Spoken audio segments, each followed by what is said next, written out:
The Island of Dr. Moreau, written by H.G. Wells. Introduction.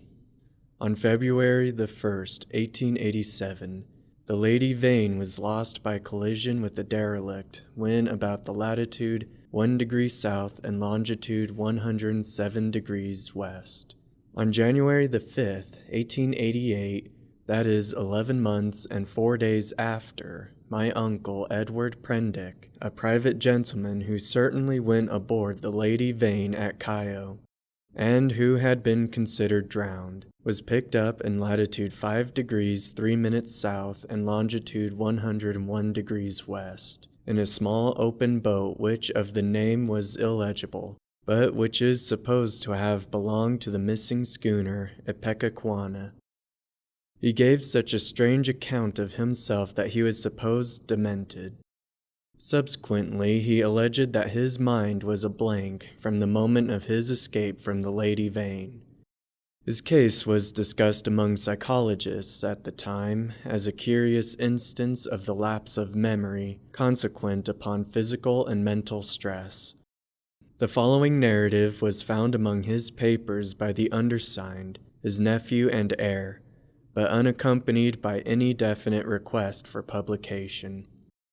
The only island known to exist in the region in which my uncle was picked up is Noble's Isle, a small volcanic islet and uninhabited.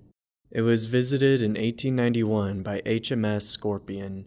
A party of sailors then landed, but found nothing living thereon except certain curious white moths, some hogs and rabbits, and some rather peculiar rats, so that this narrative is without confirmation in its most essential particular. With that understood, there seems no harm in putting this strange story before the public in accordance, as I believe, with my uncle's intentions. There is at least this much in its behalf.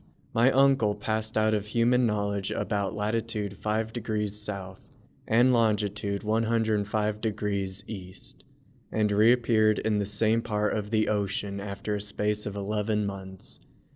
In some way he must have lived during the interval, and it seems that a schooner called the Ipecacuanha with a drunken captain, John Davies, did start from Africa with the puma and certain other animals aboard in January 1887, that the vessel was well known at several ports in the South Pacific, and that it finally disappeared from those seas with a considerable amount of copra aboard, sailing to its unknown fate from Baina in December 1887, a date that tallies entirely with my uncle's story. Charles Edward Prendick.